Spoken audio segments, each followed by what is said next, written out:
Welcome to Words from Your Mama. I'm your host, Simone. If you're a mom or maybe considering being a mom and you want some encouragement along the way, then this podcast is for you. On this podcast, I interview moms from every walk of life as they share their experiences. So thanks for listening. Someone needs to hear that. Yeah. They do. Don't get frustrated with the process. It has to happen. On this episode, we are going to be interviewing Jolene Wisenhunt. This mama is a mom of quite a few. She's only got 5 kids, but she's very experienced in the world of mothering. She's going to share with us a bit of her experience as a mom and now a grandmom, and she's just going to share everything that she has, and I'm very excited and looking forward to hearing from her today. I hope that you guys enjoy, and thanks for listening. All right, so today we have Sister Jolene Wisenhunt. Why don't you tell the audience a little bit about yourself? Absolutely. So I am almost the great 50, and I'm excited about that. I am the wife of Brent, and we're getting ready to celebrate 30 years of marriage. Incredible life together. We have 5 children. 4 of them are married and 1 is engaged and getting married in January. And we have 6 grandkids and the 7th one on the way.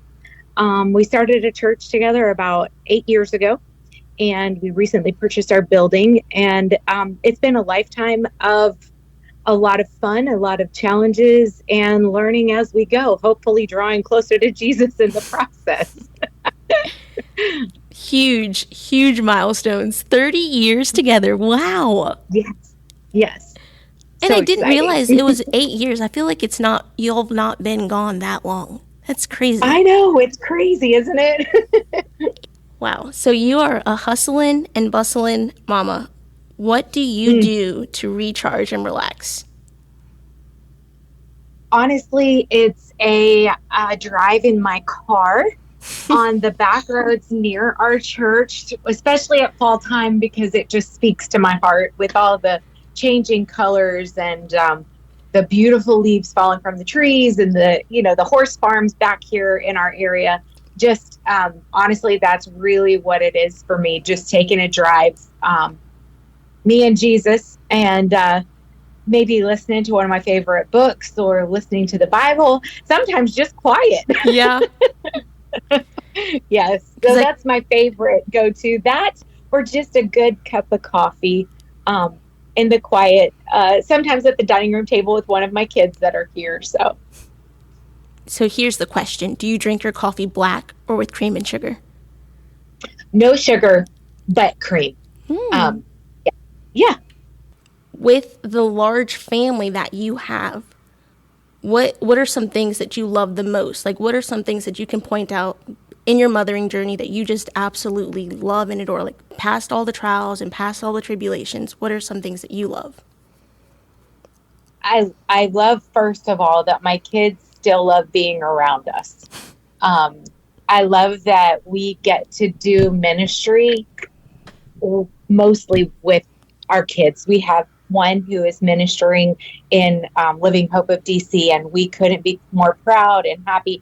But just that we all get to share in the amazing truth together is one of my biggest treasures. The fact that my children from a very, very young age, before they would get on the bus to go to school, we all would quote scriptures together. And that those have been a huge part of the weaving of the fabric of not just my life growing up. My parents did the same thing.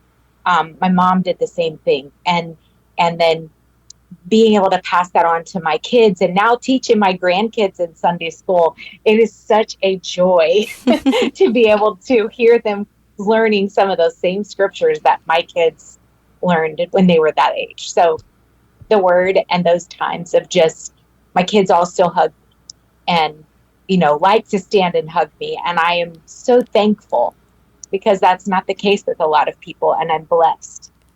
Yes, definitely. So there's some good home teaching going on, first of all, because you, like you said, you have 5 kids. Like, that's a lot of kids. Yes. And they all Yes, love it is. Jesus. And I'm so grateful for that. Yes, because you have 5 different personalities. They've married Oh, yeah. 4 different personalities pending, and there's one that's about to marry another personality. Yes. Yes. So keeping them Yes. grounded is And amazing. That's awesome. whew, it's, and they've all had to come to their own place, and some are still coming to their own place of finding that relationship with God. And I'm thankful for that, because you can't force it on anyone. So many times we focus on, we got to save the world, and we have lost people that come into the church, and we focus everything on them, and we're patient and understanding with them. But then kids that have been raised around church, sometimes we're not as patient with them when they go through their things to find their way with Jesus. And Amen. I'm very grateful for the opportunity of having 5 lives that God taught me firsthand to love and allow him to be their savior and not me. Yeah, that's so good. So good. It kind of rolls into our next question. I have so much to say, but I can't because of the limited time we have. But what is the hardest part about being a mom? Oh, those times when the kids are trying to find their own way. And you want to do it for them. And you know the things that they're, that maybe they're trying out or they're heading down a path. You want to jump in front of them and say, stop, stop, stop, don't do it, don't do it, don't do it. But you know that you will just mess up the process. And so it's a lot of nights of prayer, a lot of waking up in the middle of the night, asking God, are you sure you know where they are Yeah. in their relationship with you? Are you sure that you love them more than I do? Because I don't see how that's possible. And I have learned, had a conversation with my dad early this morning, and one of his nuggets, and I'm gonna use it because he told me to write it down because he'd forget to, but he asked God, why do we have problems? And, as a parent, you ask, why do my kids have problems? Why do they have to go through this? Why, God? Why, God? And God told Dad instantly, because without problems, we don't pray. Ooh. And prayer is our exchange of faith with heaven. Man. And if I don't have any problems, if my kids don't have any problems, then we begin to lack in the relationship. And when people walk away from God, it's because they didn't turn to prayer through their problem. They decided the problem was too hard and they couldn't do it. Yeah. Man. And so that's been one of my the hardest things to go through is watching and praying.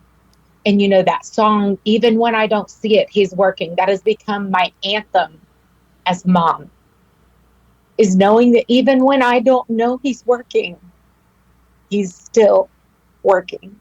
And that's so hard, especially, again, I'm not making light of you having 5 children. That's a big accomplishment. But Oh, you're fine. you've spent a majority of your life raising these children, and then to just trust them to God. Even though, like, all along you've been doing that, but you've had a say. You've been able to dictate, hey, bedtime's now, curfew's here. Like those little things, and now it's kind of like, well, it's in God's hands. It's in their relationship with their spouses. It's like it's all out of your hands. It is. It is. And so many times in that process, God has taken me back to the dedication day for each of them and reminded me, Jolene, you gave them to me. Yeah. Trust. It's the hardest 5-letter word in the dictionary. Yes. And so that song, "'Tis So Sweet to Trust in Jesus," stands ever true. Mm-hmm. Because when we trust him, we know he's got it. He's got it. Even when I don't see how, he's got it. Yeah. That's so good. And that kind of rolls into our next question, Jolene. What has been the scariest moment for you as a mom? Well, there have been a couple. When Jenna was 9 months old, she swallowed a coin. And we took her to the hospital because she had stopped breathing, essentially. She was blue. And by the time we got her there, it had moved. And obviously, I didn't know she swallowed a coin. I knew she swallowed something. And the doctor just checked her ears and her nose and told me she had the start of an ear infection. She was fine. I was being an overprotective mom and I needed to go home. And for the next 2 months, Jenna struggled to breathe every night. Wow. And she would cough, and there was so much going on. We moved in the middle of all of this. There was just so much. And one day she was just filled, her body was racked with infection. And my husband came home from work and I was so tired. I had not been sleeping. And he said, I'm taking her to the hospital. I'm not coming back without an answer. And so he left, took her to the hospital, and we didn't even have a phone yet. So my brother and Valerie showed up at the house and he said, Jolene, Valerie's staying with the kids. You have to come with me. I'm taking you. They're rushing Jenna to Children's Hospital. She has to have surgery. She has a coin in her throat and it's caused this huge infection. And instantly I knew when it was. And so there was there were some scary moments there because literally her white blood cell count was so high. I mean, she was just miserable. She was sick. We got her to the hospital in Children's and the doctor told me that they may have to cut her throat open to get it out. So she almost died. Literally, she almost died. And again, you have to trust Jesus. Like, Jesus, you know what's going on, and they were able to remove it without having to her throat open. But the anger that filled me over the next year, every time I replayed it, because that doctor, all I asked was for a chest x-ray. If he would have done it, they would have found it and she wouldn't have struggled for 2 months.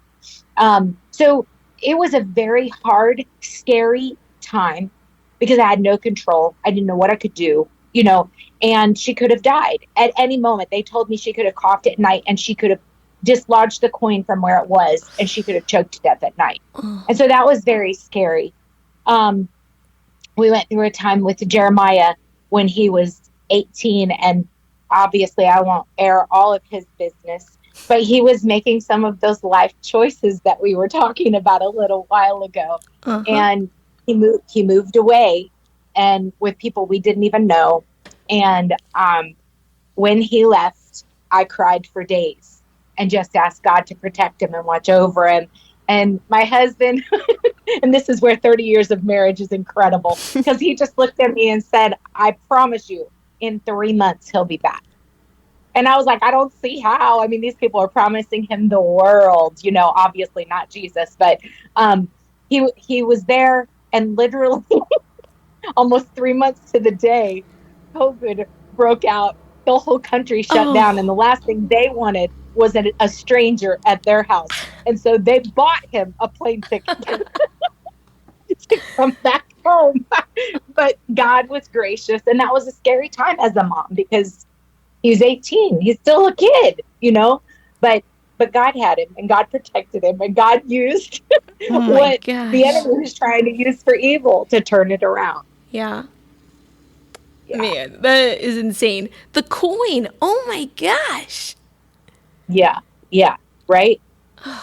Yes. A lot of people say we should have sued. And I was just happy because after a year, I called the hospital and I spoke to the president of the hospital. She spoke to me for more than an hour.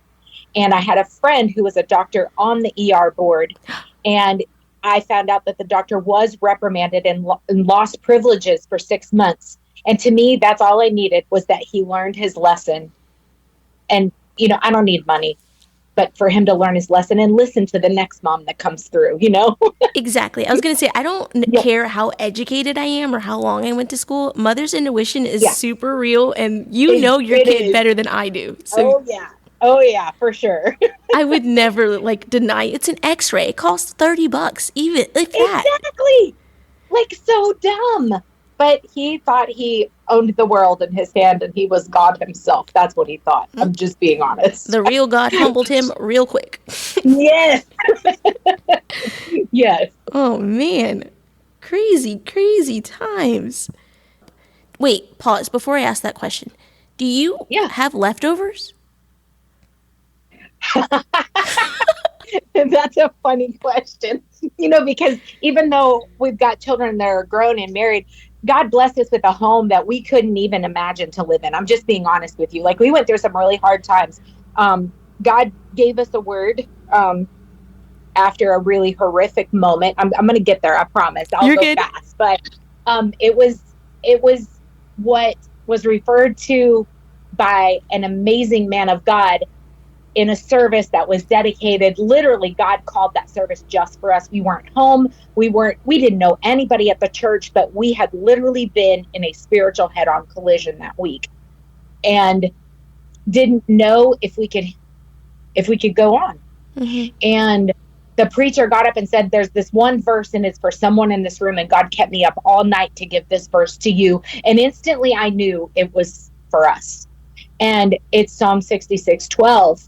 And it says, basically, you have allowed men to ride over our heads. We've been through fire, we've been through water, but you are bringing us out into a wealthy place.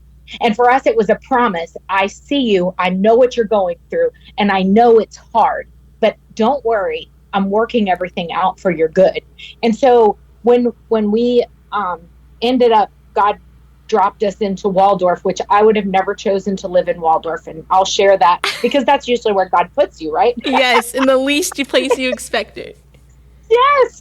And we ended up here. My boss, that I was working at Chick-fil-A, I hadn't worked on my whole marriage other than like doing stuff at the church. But my boss said, you guys need a home. You need to buy a house. And I was like, yeah, well, we got to save up a down payment. No, you go and you find your house and I'm going to give you the down payment. And we began to look for our home, and we looked for 6 months and found nothing. And God put us in this home later. It was quite a bit later because I just thought, okay, God doesn't have it for us. And we got the home on short sale. We got it for half of what it's worth. I mean, it's even worth more than that now. But our down payment was paid in full. And when we walked into this house, it was more than we could have ever dreamed of. The house has 7 bedrooms, 4 full baths. It's just a dream, more than I could have ever dreamed of. And so because God has blessed us with this house, we still have several of our adult children and their spouses and their kids. They live with us. In this economy, you got to do what you can. Uh-huh. And so when we get back to the meal here, we do cook extra because we let people meal prep and take lunch. Nice. So there are always leftovers in this house. My go-to, let's see, the one when I don't have to think about it and I can just throw it in, that would be my mom's recipe for spaghetti sauce, which was my grandmother's recipe for spaghetti sauce, and spaghetti noodles, either spaghetti noodles or spaghetti squash. One, probably both of those at any given meal. Garlic bread, salad. That's going to go over really well and really fast. Yeah. When I have time, we're going to make homemade lumpia and pancit. So that's what it's like around here. Yes, I love it. Yes. Oh my gosh, I can only imagine the lumpia party you guys have with everyone around the table. It's so much fun. It's so much fun. Everyone gets involved. I am inviting myself to the next lumpia party. Just text me. Yes. I was literally telling my mom, I was like, Mom, I want a big house so that I can have a lumpia party. And I just want everyone to gather around my counter and make lumpia. Yes. Oh, man, that sounds great, Jolene. I love that. Yes, it's a blast. As I was reading the question, I was like, wait, she's got a huge house full of people. Like, she doesn't have leftovers. We intentionally have leftovers. So. Nice. So let's go down memory lane. Actually, before we go down memory lane, you were talking about your house. So let's talk about your house. What do you think makes your home warm and inviting? I always try to have things in the house. Now, because it's such a busy house, it's definitely not kept to the level of cleanliness that I enjoy. But I will say this, everyone is always welcome in our house. We have a very diverse family in all kinds of ways. And when I say that, in every way you can imagine. And with that, I feel that the people themselves that are in my family help bring the warmth into the home. Hospitality is a huge thing for me. I want people to always feel welcome when they walk into the house. Um, I have I have scriptures all over the house, whether it be in like printed form from, Hobby Lobby, which is our favorite. But I do have things like, enter as friends, leave as family, and with that, to me, the colors of the walls are so important. I like it to be warm. I don't want it to be starchy. Um, and I think anybody that walks in can feel like they're welcome to just plop down on the couch and join into the family conversation. That's awesome. That's so good. I definitely would agree. I've not been to your new house, but I would agree the people definitely make it a home for sure. Yes, absolutely. Because I can only imagine a 7-bedroom house with no people. That'd be kind of creepy. I can't. We would be moving out. I'm just being honest. So, going down memory lane, what do you think is your fondest moment as a mother? Something, a moment that you can remember and kind of treasure? Wow. Yeah. There's not just one. There's like 50 billion of those. Yeah. But obviously the moments where our children were born were huge highlights. When Tatiana was born, my husband was actually in basic training. He wasn't with me. And I wanted him to see her so badly, and he was at Fort Knox, Kentucky. And so I I called the family liaison and I said, so if I were to come there, would there be any way that we could see him like on a Sunday? Because Sunday was like no drill and all that kind of stuff, And she was like, you're gonna be in Fort Knox? Don't you live in Maryland? I said, well, yeah, my mom and I are taking my grandmother home. Now, I didn't necessarily have to go, but if it was gonna give me a shot, I was going. So she said, well, let me see what I can do. So she called me back and she said, yep, they said, if you're gonna be in the area, you could stop and you could see him for an hour. Oh. This was our first baby, right? So I was 6 days postpartum, still very, very tired and all those things. But we drove all the way from here to Fort Knox, Kentucky. My mom drove me. I laid in the back of a station wagon Escort for the whole trip. Got there, got all excited, changed my outfit 10 times, one of those deals. And went on to the base to try to find where he would be because I could go the next day, right? And so I was so excited because he was going to get to see the baby for the first time. And I didn't know where I was going. I had no clue. They didn't give me any information. So we just drive on the base, and my mom's like, Jolene, how are we going to find him? Like, there's thousands of soldiers on this base. I was like, well, let's listen. So I start listening for cadence, right? I'm like, okay, go that way. So we drive towards the cadence, and we get stopped by a platoon that's crossing in front of us going over to the BX. And I look, and there is Brent in front of me. And I literally about lost my mind. I couldn't stop him because he was calling out the cadence. He was the platoon leader. And I knew it was him. Out of all these soldiers dressed in the same exact uniform, I knew that was him. And so we went, and I found a payphone, and I called his barracks phone. Well, they have people sitting at the phone. I'm like, I'm looking for a Private Wisenhunt. Well, they find him, right? And he gets on the phone. I was like, did you just cross over going to the BX? He goes, yeah. And I said, I saw you. And I said, I need to know where to come to see you tomorrow. Well, I ended up getting to sit with him. The drill sergeant was so nice. And I got to sit with him for 3 hours. And the whole time he just held Tatiana. This is so funny. I brought the video of me giving birth. Showed to him on the video camera while I was there.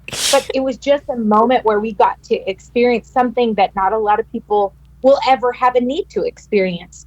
But his first look at his baby, getting to hold her for the first time. It was in the day room at the barracks, but it was a very treasured, still very treasured moment in our lives. Our first family picture was in the day room at Fort Knox. What a crazy story. But for context for Yes. the audience, Kentucky is like 11 hours away from here. So that postpartum 6 days. Yeah. Oh my Yeah. gosh. Yeah. It was crazy. So crazy. Um, but it was worth it. I promise you it was worth it every moment. Oh, for sure. What three events most shaped your life? It's a little deep. You might have to dig for it. But what three events most shaped your life? Obviously, I I remember when I was 4 years old receiving the Holy Ghost. And I was four and I still remember it like it was yesterday. Um, Receiving the Holy Ghost and having God's presence in my life from that age. He saw the things that we would face as a family with, me, mom, dad, Jason at that time, and then eventually Jody and Jared. There were a lot of things that we were going to face that he saw coming, and he knew I needed his spirit in my life, comforting me, protecting me, guiding me. Um, and kind of along with that, then a year later, Jason and I were baptized in one of the creeks out in Sedona. And again, I was 5 at that point, and I remember it like it was yesterday. Just even at a young age, thankful to my parents for raising us in the presence of God. It not just at church, but at home, we always had the presence of God there. And so, because of that, those moments meant so much to me. And I understood at 5 what those decisions meant. Now, obviously, they grew in my understanding as I grew up, but I did have a very deep understanding of the things of God from a very young age. So those moments definitely shaped my life. When I was 18, I had made some dumb decisions. 19, just finding my place of repentance, like, because I needed it. I needed it so deeply. But coming to the realization that just because I'd been raised in church, and I feel like I had always known this, but it's different when you desperately need the grace and the mercy of Jesus, and you understand that you're no better than anyone else around you. You have everything in you to fall just like anyone else, Yeah. and come into that place of being at the altar and feeling his presence wash over me again, but assuring me that he still had plans for my life and he wanted to use me. Um, and then just before, and you would think I would say my wedding day, but it was my wedding day, sort of, but not really. It leads there. But my husband and I attended our first service together since we were very little, right before we got married. And Sister Nona Freeman was preaching at that service. And in that moment, we both found our place at different places at the altar. And afterwards, we were just broken, praying for people and everything. And we sat down and we began to talk. And in that service, God called us to start a church someday. And, we knew without a doubt what our calling was at that moment. And it was just a couple of weeks before we got married. But God spoke to us vividly and said that this is my plan for your lives. And we had that, we held on to it. And obviously God knew the work he needed to do in us to get us there. Yeah. But so grateful for that moment of clear direction, but then learning to wait on God's perfect timing.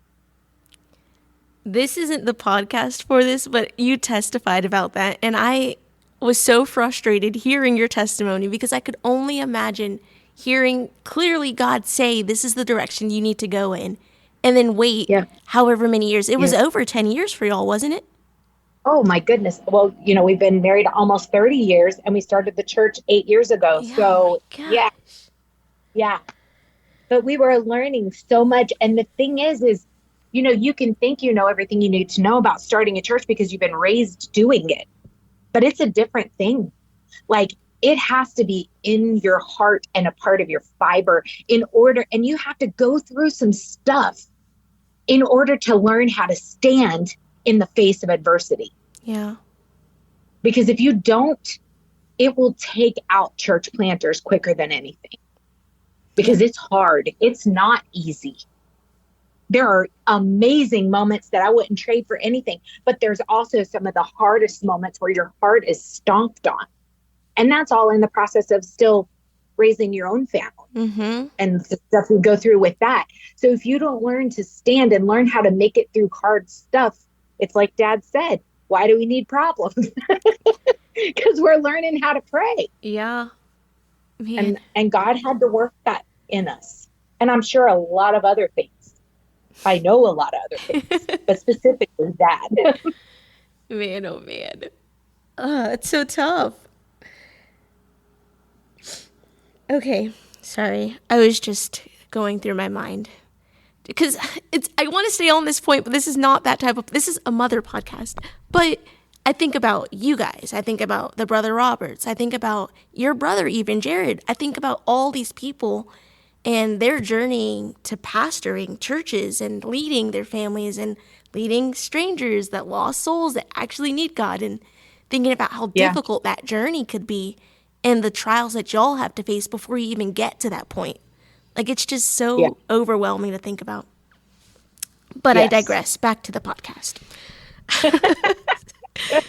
Sorry. Oh man, I'm not going to, but I really could stay on that for a little bit. But someone needs to hear that. Yeah. They do. Don't get frustrated with the process. It has to happen. Let that rest there. Yes. Yes. Well, that's all we have for this episode. Be sure to tune in next week for more words from your mama.